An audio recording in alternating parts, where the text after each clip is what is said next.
ஜெபம் செய்வோம். எங்களை அதிகமாக நேசிக்கின்ற எங்கள் அன்பு தகப்பனே, இந்த அருமையான காலை வேளையில் ஆண்டவருடைய பிறந்த நாளை சமத்துவ கிறிஸ்மஸாக கொண்டாடுகின்ற தமிழக வெற்றி கழகத்தினுடைய வெற்றி தலைவரும் அவரோடு இருக்கின்ற அங்கு வைத்திருக்க நம்பிக்கையாக இருக்கிற அனைவருக்கும் ஆண்டவரே, இது ஆரம்பம் முதல் முடிவு வரை உம்முடைய சமூகத்தோடு பிரசன்னத்தோடு மகிழ்ந்திருக்க உம்மை மட்டும் மேன்மைப்படுத்த நாங்கள் விரும்புகிறோம். ஜீவனுள்ள நல்ல பிதாவே, ஆமேன். இட்ஸ் எ வண்டர்ஃபுல் லைஃப் என்கின்ற ஒரு படம் ஒன்று நீங்கள் நேரம் இருந்தால் பாருங்கள்.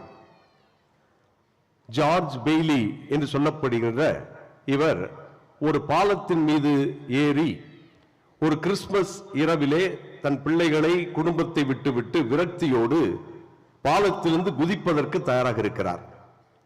இதை கடவுள் பார்க்கிறார்.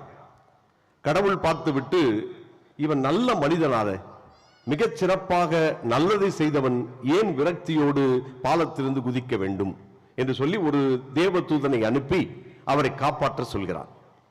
காப்பாற்ற சொல்லிவிட்டு அந்த தேவதூதன் அவனிடத்தில் ஏன் இந்த நிலைமைக்கு வந்தாய் என்று கேட்டபோது அவனுடைய வாழ்க்கையை திரும்பி பார்த்தால், அவன் சிறு வயதிலேயே தன்னுடைய தம்பி ஆற்றிலே கீழே குதித்து இறந்து போகக்கூடிய ஒரு சூழ்நிலையை காப்பாற்றுகிறான். வானதூதன் அதை கேட்கிறார்.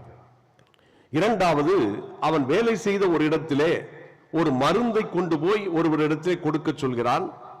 அந்த மருந்தை கொண்டு போய் கொடுக்காமல் அதில் ஏதோ சந்தேகப்பட்டு திரும்பி வந்து விடுகிறான். வந்த பிறகுதான் பார்த்தால் அது விஷத்தோடு சேர்ந்த ஒரு மாத்திரையாக இருந்ததை கண்டுபிடித்து அந்த கொடுத்தவர் அவன் காலிலே விழுந்து மன்னிப்பு கேட்கிறார். இது மட்டுமல்லாமல் அவன் ஒரு வங்கியிலே, அவனுடைய அப்பா வங்கியிலே அவன் வேலை செய்கிறான். அந்த வங்கியிலே என்ன சிறப்பு என்று சொன்னால், ஏழை மக்களுக்கு வீடு கட்டி தருவதற்கு அவர்கள் அந்த வங்கியிலே செய்கிறார்கள். தன்னுடைய எல்லா கனவுகளையும் விட்டுவிட்டு அந்த வங்கியிலே பணிபுரிந்து எக்கச்சக்கமான ஏழைகளுக்கு வீடு கட்டி தருகிறான். அந்த வங்கியிலே இருக்கக்கூடிய பணம் களவாடி போகிறது. அதை திரும்ப தர வேண்டும் என்று அவனை அரெஸ்ட் பண்ணுவதற்காக வருகின்ற போது அவன் விரக்தியோடு, நான் நல்லதுதானே செய்தேன், எனக்கேன் இப்படி நிகழ்ந்தது என்று சொல்லி பாலத்திலிருந்து குதிக்கப் போகிறான். அப்பொழுது அந்த தேவதூதன் சொல்கிறான், நீ பிறக்காமல் இருந்திருந்தால் என்ன ஆயிருக்கும் என்று யோசித்து பார் என்று சொல்கிறான். உடனே அவன் சொல்கிறான், போய் பார்க்கிறான். பார்த்தால் அந்த இடத்திலே அவனுடைய தம்பி இறந்து போயிருக்கிறான். வங்கியிலே கடன் வாங்கியவர்கள் அனைவரும் அடிமைகளாக மாறியிருக்கிறார்கள்.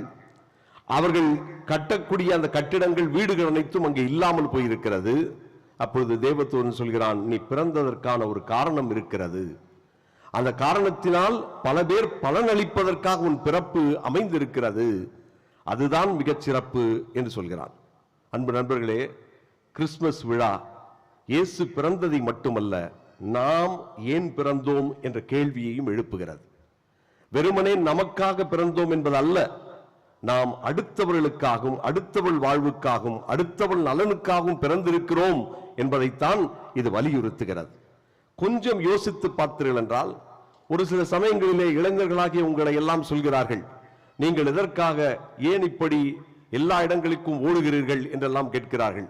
உங்களால் பல பேர் பலன் பெறுகிறார்கள், பல பேர் நல்லதை பெறுகிறார்கள், பல பேருக்கு நல்லது கிடைக்கிறது என்பதுதான் மிக முக்கியமானது. எனவே ஒரு தலைமை பொறுப்புக்கு வருகின்ற போது அந்த தலைமைத்துவம் என்பது பிறந்ததற்கான ஒரு காரணத்தையும் அந்த பிறப்பிலிருந்து பல பேருக்கு உதவி செய்யக்கூடிய ஒரு வாய்ப்பையும் வழங்குகிறது என்பதுதான் இந்த கிறிஸ்து பிறப்பு விழா நமக்கு சொல்லுகிறது.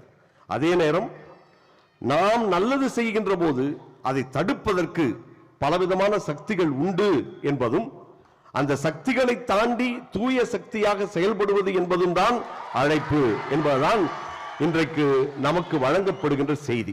அதைத்தான் இயேசு அந்த நேரத்திலே அடிமைகளாக, ஒன்றும் தெரியாதவர்களாக, படிக்காதவர்களாக, பாவிகளாக, ஓரம் ஒதுக்கப்பட்டவர்களாக, இவர்கள் அனைவரும் எதற்கும் லாய்க்கில்லாதவர்கள் என்று சொல்லி தள்ளி பழித்தவர்கள் பக்கம் போய் நின்று பேறு பெற்றவர்கள் என்று சொல்லி, அவர்கள் ஒவ்வொருவருக்கும் வாழ்வு உண்டு, சிறப்பாக வாழுங்கள், உங்களது வாழ்க்கை தான் அடுத்தவர்களை மாற்றும் என்று சொல்லி அந்த மாற்றத்தை கொண்டு வந்தது இயேசுநாதர்.